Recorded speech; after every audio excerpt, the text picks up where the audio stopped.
Alhamdulillah wassalatu wassalamu ala Rasulillah nabiyina Muhammadin wa alihi wa sahbihi wa man walah. Asyhadu an la ilaha illallah wahdahu la syarikalah wa asyhadu anna Muhammadan abduhu wa rasuluhu wa ba'd. Ayo ikhwah, pada kesempatan kali ini kita akan mempraktekkan bagaimana tata cara wudu Nabi sallallahu alaihi wasallam.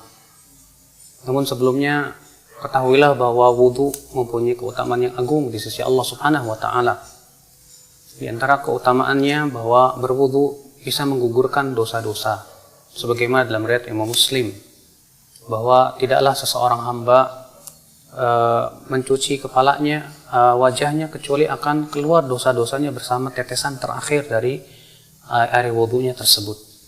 Tidaklah ia mencuci tangannya, demikian pula kakinya, demikian pula kepalanya, kecuali akan dosanya akan berguguran bersama tetesan terakhir daripada air wudu yang menetes dari anggota wudunya tersebut.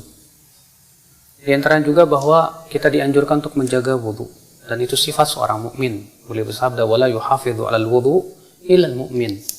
Dan tidaklah yang bisa menjaga wudunya kecuali seorang mukmin. Dan sudah kita ketahui bahwa wudu adalah syarat sahnya salat. Berarti betapa pentingnya kita belajar tentang bagaimana tata cara wudu Nabi sallallahu alaihi wasallam. Berikut ini kita akan mempraktekkan bagaimana wudu Nabi Shallallahu Alaihi Wasallam dengan menggunakan keran yang insya Allah kita akan berburu darinya. Dan perlu kita ketahui bahwa Nabi Shallallahu Alaihi Wasallam tidak suka berlebih-lebihan dalam menggunakan air. Beliau bersabda, "Iyyakum wal israf." Jauhi oleh kamu berlebih-lebihan. Wa in kunta 'ala nahri jarin. Walaupun kamu di air sungai yang mengalir. Dan sebutkan dalam hadis riwayat Abu Daud adalah Rasulullah SAW berwudu dengan satu mud saja. Maka dari itu kita jangan sampai masuk ayat innal mubadzirina kanu ikhwana syayatin. Sesungguhnya orang-orang yang mubadzir itu, yang berlebihan itu termasuk teman-temannya syaitan. Kadang kita lihat ada orang yang berwudu, ternyata dibuka kerannya besar-besar, sehingga akhirnya dia menggunakan air secara berlebihan. Dan itu sendiri termasuk dosa. Karena itu termasuk mubadzir, sikap mubadzir itu tidak disukai oleh Allah Subhanahu wa taala. Yang pertama kita akan lakukan yaitu membaca bismillah. Karena membaca bismillah adalah merupakan perkara yang dilakukan oleh Nabi sallallahu alaihi wasallam. Namun para ulama memang berbeda pendapat.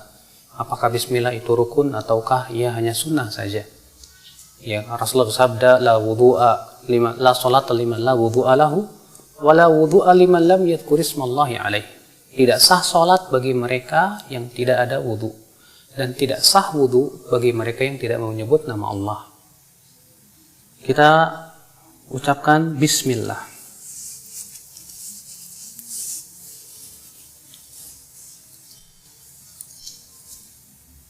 Bismillah, kemudian kita cuci tangan kita 3 kali. Karena Nabi Shallallahu Alaihi Wasallam mencuci tangannya 3 kali, sebagaimana dalam hadis Utsman, hadis Abdullah bin Zaid. Kemudian setelah itu kita berkumur-kumur 3 kali.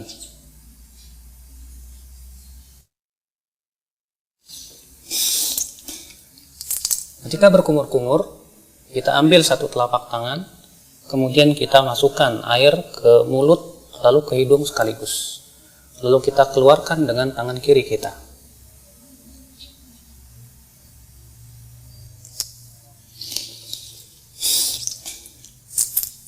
Kita lakukan itu 3 kali.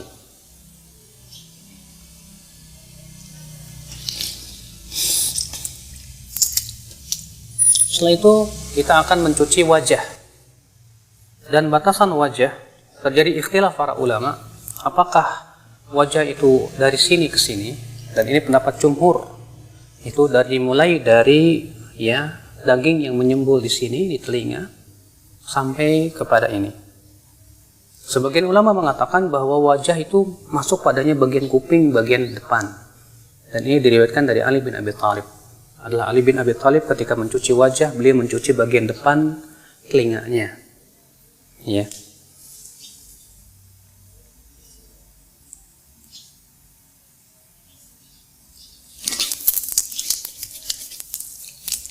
Dan dalam riwayat Ibnu Abbas adalah Ibnu Abbas ketika mengambil air dari telapak kanannya, beliau iringkan dengan telapak kirinya, kemudian beliau mengusap atau mencuci wajahnya.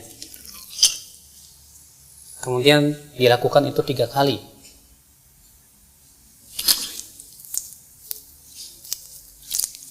Dan dalam riwayat Ali bin Abi Thalib, Ali bin Abi Thalib setelah berwudu, yaitu mencuci wajah, beliau mengambil segenggam air, lalu kemudian diguyurkannya di ubun-ubunnya dan dibiarkan ia mengalir ke bawah. Dan ini termasuk sunnah Nabi SAW yang banyak ditinggalkan oleh manusia. Kemudian setelah itu kita mencuci tangan sampai siku-siku juga. Kita ambil dengan tangan kanan, lalu kemudian kita cuci sampai siku-siku. Dan jangan lupa untuk menyela-nyelai tangan, karena Nabi SAW memerintahkan untuk menyela-nyelai jari jemari tangan dan jari jemari kaki. Dan kita lakukan ini juga 3 kali.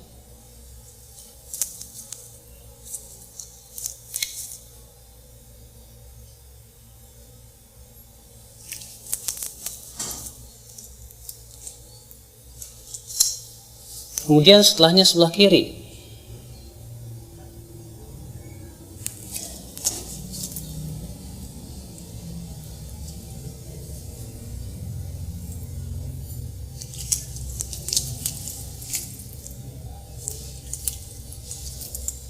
Setelah kita mencuci tangan, maka kita ambil air segenggam, kemudian kita mengusap kepala kita. Dan tata cara mengusap kepala ada 2 macam. Yang pertama yaitu mengusap dari arah depan, kemudian kita seret sampai ke tengkuk, kemudian kita kembalikan lagi ke depan. Begini. Kemudian kita kembalikan lagi ke depan. Lalu kemudian kita masukkan jari kita ke dalam telinga, lalu kita usap bagian belakangnya. Seperti ini. Karena Rasulullah mengatakan al-udhunan minar ra's. 2 telinga itu bagian daripada kepala. Jadi ini cara yang pertama, itu dari arah depan. Kita kemudian tarik ke mana? Ke tengkuk. Kemudian kita kembalikan lagi ke bawah, ke depan. Kemudian kita masukkan, lalu kita usap bagian luar telinga. Ini cara yang pertama.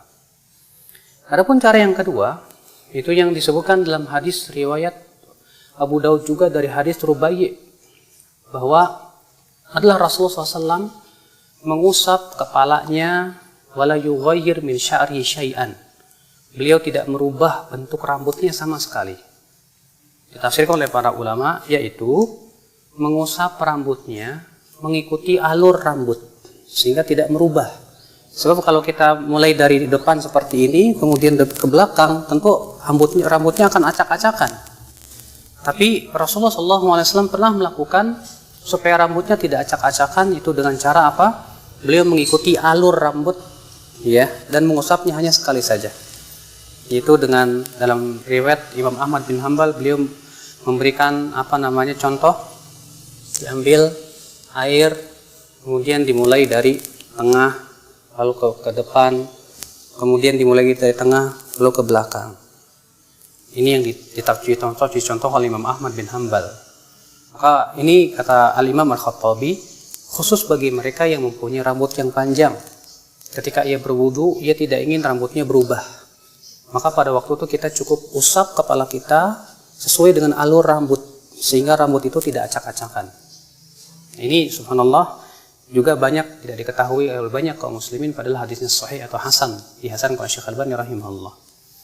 Dan dalam riwayat Muawiyah ketika mengusap kepalanya, itu beliau menggunakan cara seperti ini.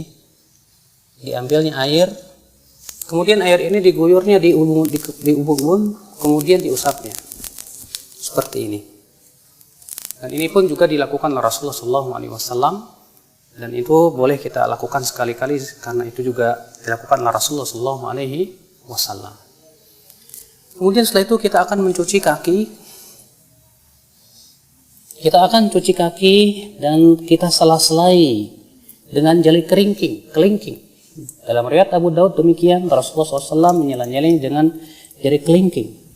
Kemudian kita cuci sampai mata kaki. Kita lakukan itu 3 kali.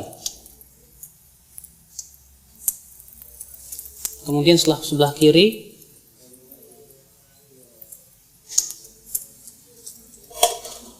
kita lakukan itu 3 kali.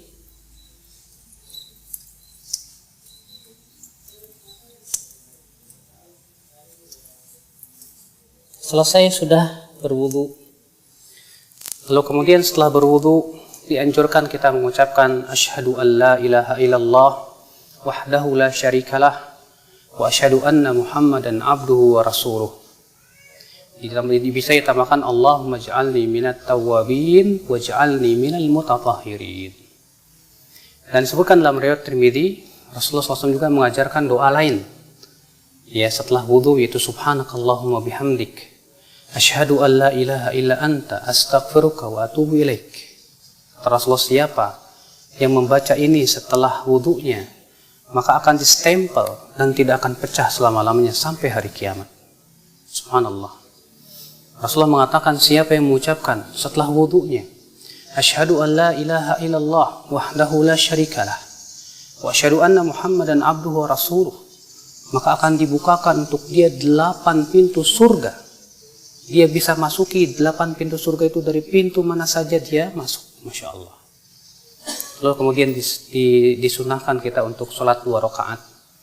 Disebutkan dalam hadis Bilal, Rasulullah bersabda, ya Bilal, bima sabaqtani ilal jannah, dengan apa engkau mendahuliku ke dalam surga? Kata Bilal, wahai Rasulullah, tidaklah aku berhadas kecuali aku sholat 2 rakaat. Kata Rasulullah, dengan 2 itu kamu masuk surga. Subhanallah. Ini keutamaan yang agung ya akhul Islam. Semoga ini memberikan faidah untuk kita semua tentang bagaimana tata cara wudu Nabi SAW. Ini saja. Subhanakallah bihamdik. Asyhadu an la ilaha illa anta astaghfiruka wa atubu ilaik. Wassalamualaikum warahmatullahi wabarakatuh.